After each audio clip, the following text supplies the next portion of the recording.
Hello everyone, myself K. Srilata, working as CJL at GJC Pindiprolu, Khammam district. Our course is Agricultural Crop Production. For Agriculture Crop Production second year students, we are dealing with paper 2, that is Management of Horticulture Crops. In this subject, we are dealing with Unit 6, that is Production of Flower Crops. In our previous class, we have completed the cultivation practices of rose, that is Part 1 of Unit 6.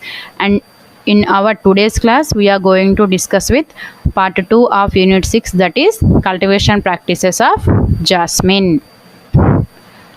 Unit 6, Part 2, Cultivation Practices of Jasmine. Before going to the cultivation practices, we all must know that what are the aspects will come in this lesson.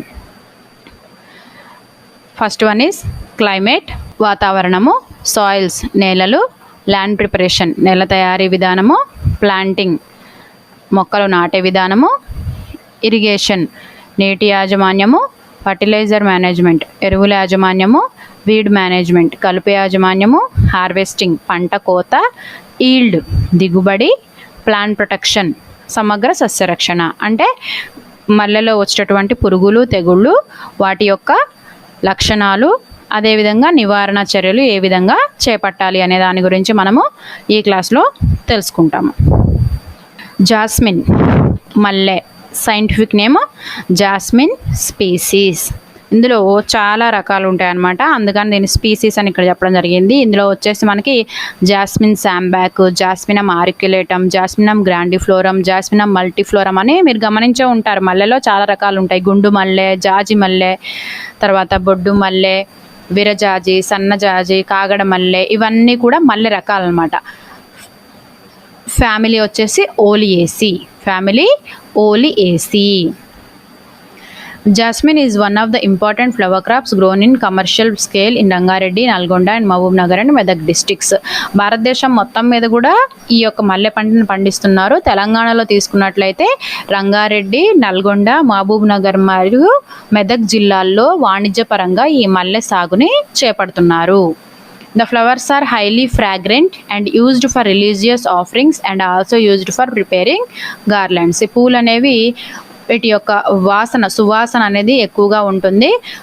వీటిని మతపరమైన చర్యలతో పాటు అంటే పూజా కార్యక్రమాలతో పాటు పూలదండలు తయారు చేయడంలో కూడా వీటిని ఎక్కువగా ఉపయోగిస్తారు.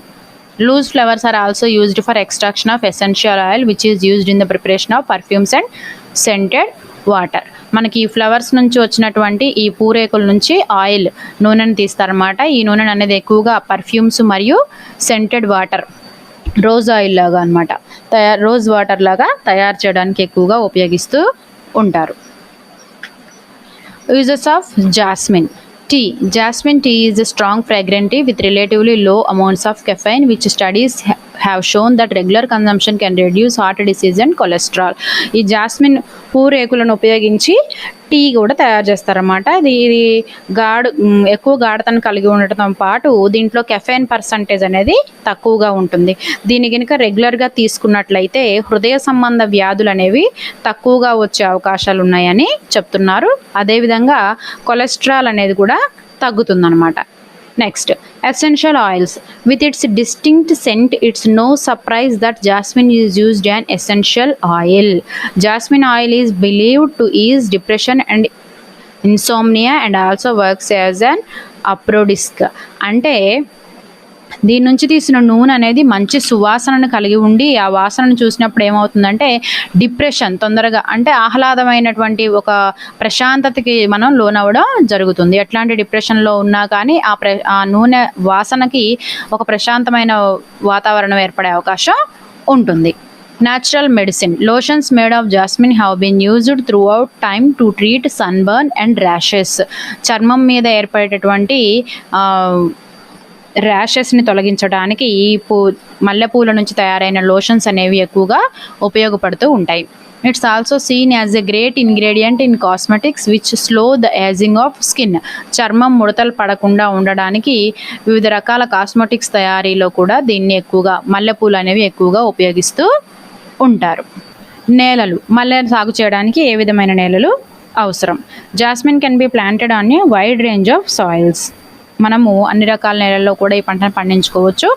అయితే well drained sandy loams and red loams are ideal for its cultivation. Best suitable soils అంటే ఏంటంటే వెల్ డ్రైన్డ్ శాండీ లోమ్స్, నీరు నిలువని ఇసుక నేలలు, అదేవిధంగా ఎర్ర గరప నేలలు అనేవి ఈ పంట పండించడానికి చాలా అనుకూలమైనవి. మొదటి ప్రిఫరెన్స్ ఈ నేలలకే ఇస్తారనమాట. In clayey soils there is increased vegetative growth and reduced flowering. అదే మనము క్లేయి సాయిల్స్, బంకమట్టి నేలల్లో కనుక మనం ఈ పంటను సాగు చేసుకున్నట్లయితే వెజిటేటివ్ గ్రోత్, శాఖీయ పెరుగుదల అనేది ఎక్కువగా ఉంటుంది. అక్కడ అదేవిధంగా పూల దిగుబడి అనేది తక్కువగా ఉంటుంది. మనకి ఈ లెసన్లో కానీ ఈ క్రాప్లో ఎకనామిక్ పార్ట్ వచ్చేసి ఫ్లవర్ అనమాట. రైతుకు ఉపయోగపడే భాగం ఏంటి? పువ్వు. ఆ పువ్వుల ఉత్పత్తి అనేది తక్కువగా ఉందనుకోండి, ఆటోమేటిక్గా రైతు యొక్క దిగుబడి తగ్గిపోతుంది, ఆదాయం కూడా తగ్గిపోయే అవకాశం ఉంటుంది. కాబట్టి ఎక్కువగా నీరు నిల్వని ఇసుక నేలలు, అదేవిధంగా ఎర్రగరప నేలల్లోనే ఈ పంటని సాగు చేసుకోవాలి. Climate. It is a tropical crop and grows well in moderate humid conditions. Generally, it prefer mild tropical climate for proper growth and flowering. Mild water, warm summer, moderate rainfall and sunny days are ideal climatic requirement. ఇది ఒక ఉష్ణమండలపు పంట. మీరు గమనించినట్లయితే వేసవి కాలంలోనే పూల ఉత్పత్తి అనేది అధికంగా ఉంటుంది. సూర్యరశ్మి అంటే పగటి ఉష్ణోగ్రతలు ఎక్కువగా ఉన్నటువంటి అన్ని ప్రాంతాల్లో ఈ పంటని మనము సాగు చేసుకోవచ్చు. వర్షపాతము కీలక దశల్లో నీరు పారించే విధంగా వర్షం అందుబాటులో ఉంటే సరిపోతుంది. సన్నీ డేస్, ఎక్కువగా పగటి ఉష్ణోగ్రతలు ఎక్కువగా ఉన్న ప్రాంతాల్లో ఈ పంటను మనము సాగు చేసుకోవచ్చు. వెరైటీస్ మనం ముందు చెప్పుకున్నట్లు జాస్మినం శాంబ్యాక్, జాస్మినం ఆరిక్యులేటమ్, జాస్మినం గ్రాండిఫ్లోరం, జాస్మినం మల్టీఫ్లోరం. ఇక్కడ మీరు గమనించవచ్చు గుండు మల్లె, బొడ్డు మల్లె అంటుంటాం కదా, ఈ నార్మల్ మల్లె రకాలు. ఇక్కడికి వచ్చేసి జాజి మల్లెలో సన్నజాజి, విరజాజి, కాగడ మల్లె, ఇవన్నీ కూడా మనకి మల్లెలోని రకాలు. చెమ్మేలి అంటారు, ఇట్లా చాలా రకాలు ఉంటాయి అన్నమాట మల్లె రకాల్లో. ప్రాపగేషన్, ప్రవర్ధనం అనేది ముఖ్యంగా 4 టైప్స్లో చేస్తారు. Cuttings, layerings, budding, grafting. బాగా పాపులర్గా యూజ్ చేయబడే మెథడ్ ఏంటంటే లేయరింగ్, అంటు కట్టే విధానం. లేయరింగ్ ఏంటిది? అంటు కట్టడము. దీన్ని మనం మన ఇళ్ళ దగ్గర కూడా గమనిస్తూ ఉంటాము. ఈ విధంగా ఉన్నటువంటి ఒక మల్లె తీగ కానివ్వండి, మల్లె చెట్టుని ఏం చేస్తారంటే దాంట్లో భూమికి దగ్గరలో ఉన్న ఒక కొమ్మని ఈ విధంగా వంచి మనం మట్టితో కప్పి దాని మీద బరువు ఉంచినట్లయితే దీని నుంచి ఒక 15-20 రోజుల్లో వీటికి వేర్లు ఏర్పడి ఇది కొత్త మొక్కగా అభివృద్ధి చెందడం జరుగుతుంది. ఇలా కట్టిన అంటుని మనం ఇక్కడ వరకు కట్ చేసి తల్లి మొక్క నుంచి వేరు చేసి కొత్త మొక్కగా మనము నాటుకోవచ్చు. ఇది అందరికీ తెలిసిన పద్ధతే, మీరు ఇళ్ళ దగ్గర కూడా గమనించి ఉంటారన్నమాట. దీన్ని లేయరింగ్ పద్ధతి అంటారు, layering అంటారన్నమాట. The rooting of cuttings can be enhanced by using any of the rooting hormones like IBA, IAA and NAA.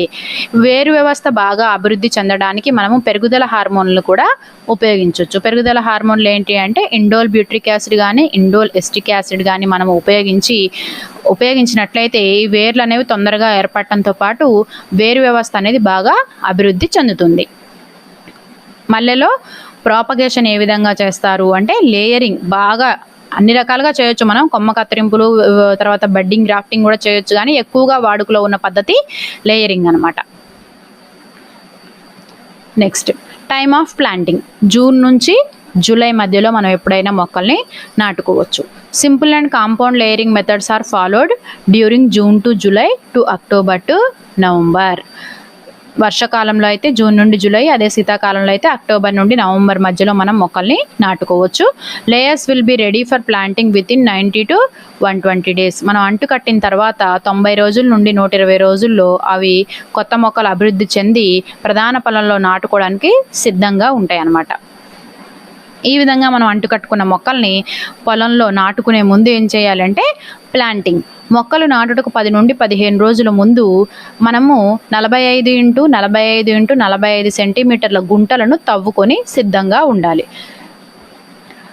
ఈ గుంట పొడవు, వెడల్పు, లోతు అన్నీ కూడా 45 సెంటీమీటర్లు ఉండేలాగా తవ్వుకొని ఆ గుంట తీసిన తర్వాత దాని నుండి వచ్చిన మట్టికి పశువుల ఎరువు మరియు ఇసుక కలుపుకొని సిద్ధంగా ఉంచుకోవాలి. గుండు మల్లెకు వచ్చేసి 5 అడుగుల దూరం పాటించాలి. జాజి మల్లెకు వచ్చేసి 7 అడుగుల దూరం పాటించాలి. కాగడ మల్లెకు వచ్చేసి 6 అడుగుల దూరాన్ని మనం పాటించినట్లయితే మల్లె చెట్లు అనేవి పొదల్లాగా గుబురుగా వస్తాయి కాబట్టి కొంచెం దూరం ఎక్కువగా ఉంటే ఎక్కువ కొమ్మలు వచ్చే అవకాశం ఉంటుంది. స్పీసీస్ ప్లాంటింగ్ డిస్టెన్స్ ఇది ఇక్కడ మనకి అడుగుల దూరంలో చెప్పారు. ఇక్కడ వచ్చేసి మీటర్ లాగా 1.2 మీటర్లు, 1.5 మీటర్లు, 1.8 మీటర్లు. Planting is usually done during June to August. ముందుగా మనం చెప్పుకున్నట్లే జూన్ నుండి జూలై మధ్యలో, మ్యాక్సిమం అయితే ఆగస్టు వరకు కూడా మనం మొక్కల్ని నాటుకోవచ్చు. ఫర్టిలైజర్ మేనేజ్మెంట్, ఎరువుల యాజమాన్యము. The plants are usually manured once in every year with organic manures in January before flush season commences at 10 to 12 kg of FYM per plant. మనం పూత స్టార్ట్ అవ్వడానికి ముందు ఒక నెల రోజుల ముందే మనం ఏం చేస్తామంటే జనవరి నెలలో మనకు పూలు ఎప్పుడు వస్తాయి, మామూలుగా ఫిబ్రవరి మార్చ్ ఆ టైం నుంచి స్టార్ట్ అయ్యి జూన్ వరకు వస్తూ ఉంటాయి. కాబట్టి జనవరిలోనే మనము ఆర్గానిక్ మెన్యూర్స్, సేంద్రియ ఎరువు అయినటువంటి పశువుల ఎరువుని ప్రతి మొక్కకి కూడా 10 నుండి 12 kg చొప్పున వేసుకోవాలి. The manures are usually applied after pruning the bushes once in June to July and again December to January. మనము జూన్ నుండి జూలై మధ్యలో ఒకసారి పూలు అంటే పూల కోత అయిపోయిన తర్వాత, జూన్ జూలై అంటే ఏంటి, పూలు పూయడం అయిపోయిన తర్వాత మ్యాక్సిమం జూన్ వరకు అయిపోతుంది, అప్పుడు ఒకసారి. తర్వాత నెక్స్ట్ పూతకి పంట సిద్ధంగా ఉండడానికి ముందు డిసెంబర్ నుండి జనవరికి మధ్యలో ఏవైనా తెగులు ఆశించినటువంటివి కానివ్వండి, ఎండిపోయినవి, అదేవిధంగా బాగా పెరిగిన కొమ్మల్ని కనుక మనం కత్తిరించి అప్పుడు మనం ఎరువులను అందించినట్లయితే తొందరగా ఇగుర్లు వచ్చే అవకాశం ఉంటుంది. 100 grams of nitrogen, 150 grams of phosphorus, 100 grams of KTO per plant per year. ఈ 100 గ్రాముల నత్రజని, 150 గ్రాముల ఫాస్ఫరస్, 100 గ్రాముల పొటాషియం ఒక్కొక్క మొక్కకి మనము 2 సార్లు వేసుకోవాలి. మొదటి ఒక సగం జనవరిలో, ఇంకొక సగము జూన్లో.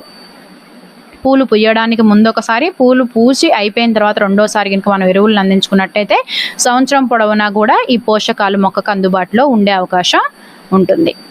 Irrigation is most important for jasmines. Constant and adequate water supply in light soils during peak flowering season, March to October, is essential for high yield of flowers. పూత సమయంలో ఎట్టి పరిస్థితుల్లోనూ పంట నీటి ఎద్దడికి గురి కాకుండా చూసుకోవాలన్నమాట. మార్చి నుంచి అక్టోబర్ మధ్యలో మనం ఫ్రీక్వెంట్గా వాతావరణాన్ని బట్టి, నేల స్వభావాన్ని బట్టి తరచుగా నీటిని పారించడం వల్ల పూల దిగుబడి అనేది పెరుగుతుంది. After flowering is over the water supply can be cut off. పూత ఆగిపోయిన తర్వాత, పూలు పూయడం ఆగిపోయిన తర్వాత మనం నీటిని కట్టడం కూడా ఆపుకోవచ్చు. నేల స్వభావాన్ని బట్టి 5 నుండి 8 రోజులకు ఒకసారి నీరు ఇవ్వాలి. పూత సమయంలో ఎట్టి పరిస్థితుల్లో కూడా నీటి ఎద్దడి లేకుండా చూసుకోవాలి. ఒకవేళ పూత సమయంలో కనుక నీటి ఎద్దడి ఏర్పడినట్లయితే పూలు అనేవి రాలిపోయే అవకాశం ఉంటుంది, పూల దిగుబడి కూడా తగ్గిపోతుంది. ప్రూనింగ్, ఇది రోజులో కూడా మనం చూసాం. ప్రూనింగ్ అంటే ఏంటి, కొమ్మ కత్తిరింపులు అంటారన్నమాట. The pruning of jasmine is an important operation. With the approaching of winter the bushes start to shed the leaves. ఎప్పుడైతే శీతాకాలం స్టార్ట్ అవుతుందో అప్పుడు ఆటోమేటిక్గా ఈ కొమ్మలు అనేవి, ఆకులు అనేవి రాలిపోతూ ఉంటాయి. To promote good flowering, water is withheld in the second fortnight of November and allow plant to rest and shed the leaves, or the plants are defoliated manually. పూతను పెంచడం కోసం ఏం చేయాలి అంటే మనము నవంబర్ 2వ వారం నుంచి మనం నీటిని పారించాలి. రెండో వారం వరకు నీటిని పారించి తర్వాత ఒక 10-15 రోజులు నీళ్లు కట్టడం ఆపేస్తే ఆకులన్నీ కూడా రాలిపోతాయి అన్నమాట. ఖచ్చితంగా మనము ఇళ్ళ దగ్గర మీరు గమనించినట్లయితే మల్లె పూతకి ముందు మన తల్లిదండ్రులు ఎవరైనా కానీ ఆకులన్నిటిని దూసేస్తూ ఉంటారు. ఎందుకు, కొత్త చిగుర్ల దగ్గర నుంచే మల్లె మొగ్గలు అనేవి ఎక్కువగా వస్తాయి కాబట్టి ఉన్న ఆకులన్నిటిని దూసిన తర్వాత నీరు కనుక అందిస్తే కొత్త చిగుర్లు వచ్చి అక్కడ నుంచి పూలు ఎక్కువగా వస్తాయి. ఇక్కడ కూడా అంతే అనమాట. మనం నీరు పెట్టి ఒక 4-5 రోజులు గ్యాప్ ఇచ్చినప్పుడు ఏమైంది, ఆటోమేటిక్గా ఆకులన్నీ కూడా రాలిపోతాయి. ఒకవేళ ఆకులు రాలిపోకపోతే అప్పుడు ఏం చేయాలి, ప్లాంట్స్ ఆర్ డిఫోలియేటెడ్ మాన్యువల్లీ. అప్పుడు మనము లేబర్ని పెట్టి ఆకులన్నిటిని దూయించేలాగా చేసుకోవాలి. In Telangana, the sheep head is allowed to graze the leaves instead of manual defoliation, which not only saves labor cost but also improves the fertility by sheep castings.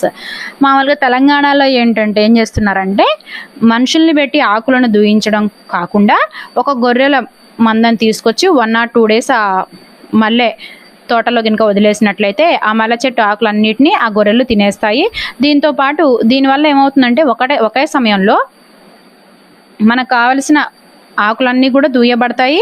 రెండవది గొర్రెల యొక్క ఎరువు కూడా భూమికి అందించబడడం జరుగుతుంది. డీఫోలియేషన్, ఆకులు దూయడానికి మనుషుల్ని పెట్టే ఖర్చు తగ్గుతుంది. అదేవిధంగా భూసారం పెరగడానికి గొర్రెల ఎరువు కూడా ఉపయోగపడడం జరుగుతుంది. The pruning is usually done after 2 years of it's planting. మనం నాటిన 2 సంవత్సరాల తర్వాత నుంచి మనకి వాణిజ్యపరంగా అంటే మార్కెట్కి అనుకూలమైన పూల ఉత్పత్తి అనేది స్టార్ట్ అవుతుంది. కాబట్టి కొమ్మల కత్తిరింపులు కూడా మనం మొక్కలు నాటిన 2 సంవత్సరాల నుంచి స్టార్ట్ చేసుకోవాలి. Generally, pruning is done by trimming all branches up to 45 to 50 centimeters from ground level. Before pruning, irrigation is to be withheld and all the dried and diseased twigs are to be removed. మామూలుగా కొమ్మ కత్తిరింపులు అంటే ఏం చేస్తారంటే ప్రతి కొమ్మని కూడా భూమి నుంచి ఒక 50 సెంటీమీటర్ల వరకు ఉంచి ఆ పైన ఎక్స్ట్రాగా పెరిగిందంతా కట్ చేస్తారు. రెండోది ముఖ్యమైనది ఏంటంటే ఎండిపోయినటువంటి తెగులు ఆశించినటువంటి కొమ్మలు, ఎండిపోయిన కొమ్మలు ఏమన్నా ఉంటే వాటిని వెంటనే కత్తిరించి నాశనం చేయాలి. After pruning, the leaves are also to be removed and irrigated lightly till flower buds appear. మనం కొమ్మ కత్తిరింపులు చేసిన తర్వాత ఆకులన్నిటిని దూసివేసి పలుచగా నీరు కట్టినట్లయితే మనకి ఈ పువ్వు మొగ్గలు ఏర్పడడం అనేది మనము గమనించవచ్చు. Profusely watering is done at regular intervals after the appearance of flower birds. ఒకసారి మొగ్గ అనేది ఏర్పడిన తర్వాత తరచుగా వెంటనే మనం నీటిని పెడుతూ ఉండాలి. నవంబర్ చివరి నుండి జనవరి లోపు తెగుళ్ళు ఆశించిన కొమ్మలను తెంచివేయాలి. ఆకులను దూసివేసి కొత్త చిగుళ్లపై మొగ్గలు వచ్చే వరకు మనం పలుచగా నీరు కడుతూనే ఉండాలి. వీడ్ కంట్రోల్, కలుపు యాజమాన్యము. Manual weeding is effective but expensive. మామూలుగా మనుషులతోటి కలుపు తీయడం అనేది చాలా మంచి పద్ధతి, కానీ ఇది చాలా ఖర్చుతో కూడుకుంది. కాబట్టి ఏం చేస్తారంటే కలుపు మందుల్ని పిచికారీ చేస్తారు. Use of weedicides like paraquat, alachlor, butachlor is also practised. కాబట్టి కలుపు మందుల్ని పిచికారీ చేసి కలుపుని నివారించుకోవచ్చు. అదే డ్రిప్ ఇరిగేషన్ సిస్టమ్ని కనుక మనం ఫాలో అయినట్లయితే డ్రిప్ ఇరిగేషన్ సిస్టమ్ కోసం ఆల్రెడీ మల్చింగ్ చేసి ఉంటారు కాబట్టి కలుపు ఉధృతి అనేది తక్కువగా ఉంటుంది. And drip irrigation system mulching with plastic or organic material may be adapted. So automatically the weeds are low in that field. Harvesting. The plants అంటే లేయర్స్, మనం తీసుకున్నటువంటి అంటుకట్టిన మొక్కలు starts flowering from 2nd year after planting and the commercial yields commence from 3rd year onwards. మామూలుగా మనం అంటుకట్టిన మొక్కల్ని నాటుకుంటాం కదా, నాటిన 2వ సంవత్సరం నుంచి పూల దిగుబడి అనేది స్టార్ట్ అవుతుంది. అయితే వాణిజ్యపరంగా మార్కెట్కి అనుగుణంగా మంచి సైజులో నాణ్యమైన పూలు రావడానికి మనకి 3వ సంవత్సరం నుంచి స్టార్ట్ అవుతుంది అనమాట. The Jasminum sambac varieties flowers profusely in summer and also in rainy season, while Jasminum auriculatum flowers in June to August, while Jasminum multiflorum flowers during November to February. మీరు గమనించినట్లయితే మల్లెపూలు ఓన్లీ మనకి summer వేసవి కాలంలో అందుబాటులో ఉంటాయి. అదే సన్నజాజి పూలు అయితే మనకి సంవత్సరంలో 2 సార్లు అంటే జూన్ నుంచి ఆగస్టు మధ్యలో ఒకసారి, అదేవిధంగా నవంబర్ డిసెంబర్ మధ్యలో కూడా అందుబాటులో ఉంటాయి. కాగడ మల్లెపూలు కూడా మనకి సీజన్ బట్టే పూస్తూ ఉంటాయి అనమాట. ఈ మల్లె రకాలన్నీ కూడా అన్నీ ఒకటే టైంలో పూయవు. కొన్ని వేసవి కాలంలో, కొన్ని శీతాకాలంలో, కొన్ని వర్షాకాలంలో పూస్తూ ఉంటాయి depending on the variety. Produces maximum flowers till 12 to 15 years.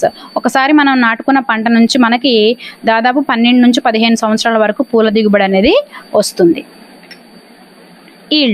Yield of flowers and jasmine oil vary according to the species and management of practices. మనం వేసుకున్న రకాన్ని బట్టి ఈ పూల యొక్క దిగుబడి మారుతూ ఉంటుంది. జాస్మినం సాంబాక్ అయితేనేమో 1 నుంచి 2 టన్నులు ఎకరానికి, జాస్మినం ఆరిక్యులేటం అయితే 1.8 to 3.6 tons per acre, జాస్మినం మల్టీఫ్లోరం 1 to 2 tons per acre. ఈ విధంగా మనం తీసుకున్న రకాన్ని బట్టి, వాతావరణ పరిస్థితులను బట్టి దిగుబడి అనేది మారుతూ ఉంటుంది. Since the jasmine flowers are highly perishable and will have to be disposed of in the market within few hours after picking. ఇవి చాలా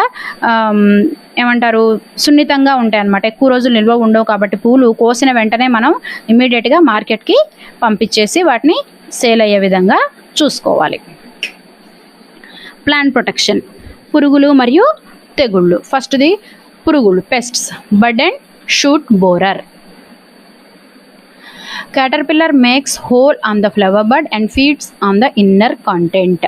ఈ యొక్క పురుగు లార్వా ఏం చేస్తుందంటే ఈ ఫ్లవర్ బడ్ లోపలికి తొలుచుకొని వెళ్ళి లోపల ఉన్నటువంటి కణజాలాన్ని మొత్తాన్ని తినివేస్తుంది. Larva attacks 2 to 3 birds, petals are eaten by the larvae. ఒకటేసారి 2-3 పూమొగ్గలను ఆశించి ఈ యొక్క పూరేకులన్నిటిని కూడా కొరికి తినడం జరుగుతుంది. Control spray carbaryl or dimethoate 2 ml per litre. కార్బారిల్ని కానీ డైమిథియోయేట్ని కానీ 2 ml కనుక మనం లీటర్ నీటి కలిపి పిచికారీ చేసుకున్నట్లయితే ఈ పురుగుల్ని మనం సమర్థవంతంగా నివారించుకోవచ్చు. ఇది చాలా చాలా ఇంపార్టెంట్ పెస్ట్ అనమాట. బడ్ అండ్ షూట్ బోరర్ అనేది పువ్వు మొగ్గను తొలచు పురుగు. మనకు ఎకనామిక్ పార్ట్ వచ్చేసి పువ్వు కాబట్టి ఈ పువ్వులు దెబ్బతిన్నాయి అంటే ఆటోమేటిక్గా రైతు ఆదాయం అనేది తగ్గిపోతూ ఉంటుంది. Next stick bugs. Adults and nymphs of this bug suck the sap from leaves, tender shoots and flower buds, reducing the market value. ఈ తల్లి మరియు పిల్ల పురుగులు ఇవి రసం పీల్చే పురుగులు అనమాట. బగ్స్ ఇవి ఏం చేస్తాయి, ఆకుల అడుగు భాగం మీద చేరి అదేవిధంగా కాండం మీద, పువ్వుల మీద, పువ్వు మొగ్గల మీద చేరి రసాన్ని పీల్చడం వల్ల వాటి యొక్క నాణ్యత అనేది తగ్గిపోతుంది అనమాట. మార్కెట్కి పనికి రాకుండా పూల మీద కనుక రసాన్ని పీల్చింది అనుకోండి ఆ పూలు అనేవి మార్కెట్కి పనికి రాకుండా అయిపోతాయి. దీన్ని మనము కంట్రోల్ చేయడానికి మెలాథియన్ 0.05% మెలాథియాన్ని మనం పిచికారీ చేసుకున్నట్లయితే ఈ స్టిక్ బగ్స్ నుంచి మనం పంటని రక్షించుకోవచ్చు. త్రిప్స్, తామర పురుగులు. Nymphs and adults attack the flowers. Brown streaks are seen on flower petals. ఇందులో కూడా అంతే, ఇవి కూడా రసం పీల్చే పురుగులు అనమాట. తల్లి పిల్ల పురుగులు ఆ పూల మీద చేరి రసాన్ని పీలుస్తూ ఉంటాయి. ఆకుల మీద అదేవిధంగా పూల మీద మనం ఈ విధంగా గోధుమ రంగు చారల్ని గమనించవచ్చు అనమాట. డైమిథియోయేట్ 2 ml లీటర్ నీటికి కలిపి మనం పిచికారీ చేసినట్లయితే ఈ పురుగు తామర పురుగుల్ని మనము ఎఫెక్టివ్గా కంట్రోల్ చేసుకోవచ్చు. తామర పురుగులు కానివ్వండి, స్టిక్ బగ్స్ కానివ్వండి, రసం పీల్చే పురుగులు ఏం చేస్తాయంటే మనకి వాహకాలుగా పనిచేసి వైరస్ తెగుళ్ళని ఒక మొక్క నుంచి ఇంకో మొక్కకి వ్యాప్తి చేస్తాయి. కాబట్టి ఎట్టి పరిస్థితిలో మనం రసం పీల్చే పురుగుల యొక్క ఉధృతిని తగ్గించుకోవాలి పంట పొలంలో. లేదంటే ఇవి వైరస్లని, శిలీంధ్రాలని ఒక మొక్క నుంచి ఇంకో మొక్కకి వ్యాపింప చేస్తాయి. నెక్స్ట్ జాస్మిన్ బడ్వార్, పువ్వు మొగ్గను తొలిచే పురుగు. ఈ లార్వాలు లేత పువ్వు మొగ్గలను తొలిచి లోపల భాగాలను తినడం వల్ల పువ్వు మొగ్గలు అనేవి వాడి రాలిపోతాయి. ఈ విధంగా ఉంటుందన్నమాట లార్వా. ఇది పువ్వు మొగ్గ లోపలికి చొచ్చుకుపోయి ఈ పూరేకులన్నింటినీ తినివేస్తుంది. దీని నివారణకు డైమిథియోయేట్ 2 ml లీటర్ నీటికి కలిపి మనం పిచికారీ చేసుకున్నట్లయితే ఈ పురుగుని ఎఫెక్టివ్గా మనము కంట్రోల్ చేసుకోవచ్చు. జాస్మిన్ ఫెల్ట్ మైట్ అంటే నల్లి అన్నమాట. నల్లులు అని అంటాము. ఆకులు అడుగు భాగాన చేరి రసాన్ని పీల్చివేస్తాయి.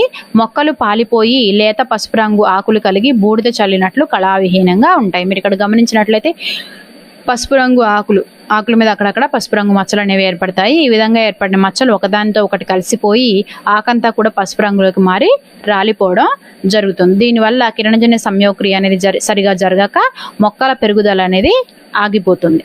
కొన్నిసార్లు మొక్కలు చనిపోయే అవకాశం కూడా ఉంటుంది. Dusting sulphur 8 to 10 kg per acre is recommended. Sulphur గంధకపు పొడిని మనము 8 నుండి 10 kg ఎకరానికి ఆ పొడి మందుని చల్లినట్లయితే ఈ యొక్క నల్లుల నుంచి మనం నివారణ చేసుకోవచ్చు. ఇక్కడికి ఇవి మనకి జాస్మిన్లోని ప్రధానమైన పురుగులు. నెక్స్ట్ వచ్చేసి తెగుళ్ళు, diseases. Rust. Brown colored pustules develop on the lower surface of the leaves and in severe cases on stems and flowers. Infected flower buds are swollen and deformed. ముందుగా ముదురు గోధుమ రంగు మచ్చలు అనేవి ఆకుల అడుగు భాగం మీద ఏర్పడతాయి. ఉధృతి పెరిగినప్పుడు ఏమవుతుంది అంటే ఆకుల మీదనే కాకుండా కాండము మరియు పూల మీద కూడా ఈ ముదురు గోధుమ రంగు మచ్చలు ఏర్పడతాయి. Infected flower buds are swollen and deformed అంటే ఉబ్బినట్లుగా అయిపోయి పూమొగ్గలు అనేవి ఈ తెగులు ఆశించింది అనుకోండి, పూమొగ్గలు అనేవి ఉబ్బినట్లుగా అయిపోయి కళావిహీనంగా తయారైపోతాయి, సరిగా విచ్చుకోవన్నమాట. ఇట్లాంటివి మనకి మార్కెట్ వాల్యూ అనేది చాలా తక్కువ పలుకుతుంది. Spray zineb or any copper fungicide. రాగి ధాతు సంబంధమైనటువంటి కాపర్ ఆక్సిక్లోరైడ్ కానీ మెటలాక్సైల్ కానివ్వండి, అదేవిధంగా ఏదో ఒక ఫంగిసైడ్స్ని మనము పిచికారీ చేసుకోవాలి. బ్లైటాక్స్ పేస్ట్ అట్లాంటివి. లేదంటే గంధకపు పొడిని మనము 20 నుంచి 25 kg హెక్టార్కి కనుక చల్లుకున్నట్లయితే ఈ యొక్క రస్ట్ తుప్పు తెగులను మనము చాలా వరకు నివారించుకోవచ్చు. Leaf blight. ఆకు ముడత, leaf blight. Jasmine plants affected with leaf blight develop red brown circular spots on their upper surface. ఈ విధంగా ఇక్కడ మనం గమనించినట్లుగా ఆకుల పై భాగంలో ముదురు గోధుమ రంగు మచ్చలు అనేవి ఏర్పడతాయి. The infection spreads rapidly, especially during the rainy season, and as it progresses, infected leaves curl and dry at the margins. ఈ తెగులు ఉధృతి అనేది తొందరగా వ్యాపిస్తుంది. ఈ మచ్చలు అనేవి ఒకదానితో ఒకటి కలిసిపోయి ఆకంతా కూడా ఈ విధంగా పసుపు రంగులోకి మారిపోయి రాలిపోయే అవకాశం ఉంటుంది. As it progresses infected leaves curl అంటే వడలిపోయి డ్రై ఎట్ ద మార్జిన్స్ వాడిపోతాయి అన్నమాట. In severe cases shoots, birds and young branches dry out as well. తెగులు ఉధృతి ఎక్కువైనప్పుడు ఏమవుతుందంటే కాండము, పువ్వు మొగ్గలు, లేత కొమ్మలు అనేవి కూడా అన్నీ ఎండిపోవడం జరుగుతుంది. Leaf blight severely reduces flower production but is not dangerous. ఇది పూల ఉత్పత్తిని కూడా చాలా వరకు తగ్గిస్తుంది అన్నమాట. Spray affected plants with Bordeaux mixture to control the disease. Bordeaux paste సహాయంతో మనము పిచికారీ చేసినట్లయితే ఈ తెగులు ఉధృతిని తగ్గించుకోవచ్చు. Can be control by spraying mancozeb, benomyl. ఏదైనా ఒక పురుగు మందుని మనం పిచికారీ చేసినట్లయితే ఈ యొక్క తెగులు నుంచి మనము రక్షించుకోవచ్చు పంటని. ఫ్యూజేరియం విల్ట్ ఎండు తెగులు లేదా వడలు తెగులు అని అంటారు. Wilt slowly kills the root system of the jasmine. ఈ వడల తెగులు అనేది ముందుగా ఆకుల మీద ప్రారంభమై క్రమంగా వేర్లన్నీ కూడా కుళ్ళిపోయి మొక్క చనిపోతూ ఉంటుంది. Starving the plant of the essential nutrients. వేరు వ్యవస్థ మీద కనుక ఈ వడల తెగులు అనేది ఏర్పడింది అనుకోండి, వేరు వ్యవస్థ నుంచి ఎటువంటి పోషకాలు, నీరు అనేవి మొక్కలకు లభించక మొక్కలు చనిపోవడం జరుగుతుంది. Uprooted jasmine plants with wilt show roots that are blackened in patches and girdled with the white mycelia that cause disease. మనం కనుక ఈ తెగులు ఆశించినటువంటి మొక్కల్ని పీకి గమనించినట్లయితే వేర్ల మీద నలుపు రంగు మచ్చలు ఏర్పడి ఉంటాయి. అదేవిధంగా వైట్ మైసీలియా అంటే తెలుపు రంగు శిలీంధ్రపు పెరుగుదలను కూడా మనము ఆ వేర్ల మీద గమనించవచ్చు. ఈ శిలీంధ్రం వేర్ల మీద ఆశించినప్పుడు ఏమవుతుందంటే భూమిలో నుంచి మొక్క పోషకాలను కానీ నీటిని కానీ గ్రహించలేక ముందుగా నీరు తక్కువై వడలిపోయినట్లుగా లక్షణాలు కనిపించి క్రమంగా మొక్క అంతా కూడా చనిపోవడము జరుగుతుంది. వడలు తెగులు లేదా ఎండు తెగులు అని అంటారు. దీనివల్ల మొక్క మొత్తం కూడా ఎండిపోతుంది. ఒక మొక్క నుంచి ఇంకో మొక్కకు కూడా ఇది వ్యాప్తి చెందే అవకాశం ఉంటుంది. Control can be controlled with 1% Bordeaux mixture. ఈ తెగుల నివారణకి ఎప్పుడూ కూడా మనం రాగి సంబంధమైనటువంటి మందులని పిచికారీ చేసుకోవాలి. బోడాక్స్ మిక్స్చర్ని కనుక మనం పిచికారీ చేసుకున్నట్లయితే ఈ ఎండు తెగులకు కారణమైన శిలీంధ్రాలను మనము నివారణ చేసుకునే అవకాశం ఉంటుంది. ఇక్కడికి మనకి యూనిట్ 6లోని పార్ట్ 2 జాస్మిన్ కల్టివేషన్ ప్రాక్టీసెస్ మల్లె పంట సాగు విధానం అనేది కంప్లీట్ అయిపోయింది. ఇందులో నుంచి మనల్ని ఎక్కువగా అడిగే క్వశ్చన్స్ ఏంటంటే right botanical name and family of jasmine. మల్లె యొక్క శాస్త్రనామం మరియు కుటుంబం పేరు తెలపండి అన్నప్పుడు శాస్త్రనామం వచ్చేసి జాస్మిన్ స్పీసీస్ లేదా jasmine auriculatum, jasminum sambac, jasminum grandiflorum, jasminum multiflorum ఏదైనా ఒక శాస్త్రనామం రాయొచ్చు. కుటుంబం వచ్చేసి ఓలియేసి, కుటుంబము Oleaceae. Write uses of jasmine. మల్లె ఉపయోగాలను రాయండి. మల్లెను వచ్చేసి మనము సుగంధ ద్రవ్యాల తయారీలోను, సుగంధ పరిమళాల తయారీలో ఉపయోగిస్తారు. సెంట్స్, సోప్స్, ఆయిల్స్, ఈ విధంగా ప్రతి ఇండస్ట్రీలో కూడా ఒక ముడి పదార్థంగా ఇవాళ మల్లెని ఉపయోగిస్తూ ఉన్నారు. ఇందులో నుంచి ఇంకొక ఇంపార్టెంట్ క్వశ్చన్ ఇక్కడ మెన్షన్ చేయండి ఏంటంటే అది రైట్ వెరైటీస్ ఆఫ్ జాస్మిన్. మల్లె రకాలని తెలపండి. మల్లె రకాలని తెలపండి అంటే రకాలు వచ్చేసి మనకి జాస్మినం sambac, jasminum grandiflorum, jasminum మల్టీఫ్లోరం, జాస్మినం ఆర్క్యులేటమ్, jasminum శాంబాక్. ఇవి జాజి మల్లె, గుండు మల్లె, సన్నజాజి, విరజాజి, కాగడ మల్లె ఈ విధంగా మనము రకాల పేర్లని తెలపొచ్చు. Next explain cultivation practices of jasmine. మల్లె పంట సాగు విధానాన్ని వివరించండి అన్నప్పుడు మనము అన్నీ రాయాలన్నమాట. అన్ని పాయింట్స్ రాయాలి. వాతావరణము, నేలలు, నేల తయారీ, విత్తన మోతాదు, విత్తే దూరము, ఎరువుల యాజమాన్యము, నీటి యాజమాన్యము, కలుపు యాజమాన్యము, పంట కోత, దిగుబడి ఇవన్నిటిని మనము వివరించాల్సిన అవసరం ఉంటుంది. Next write about plant protection of jasmine. సస్యరక్షణ చర్యల గురించి వివరించండి అన్నప్పుడు పురుగులు, తెగుళ్ళు మల్లెలో వచ్చేటువంటి ప్రధానమైన పురుగులు ఏంటి, వాటి లక్షణాలు, వాటి నివారణ చర్యలు, అదేవిధంగా ప్రధానమైన తెగుళ్ళు, లక్షణాలు, నివారణ చర్యల గురించి రాయాల్సి ఉంటుంది. ఇక్కడికి యూనిట్ 6లోని పార్ట్ 2 అనేది మనకి కంప్లీట్ అయిపోయింది. I hope you understand.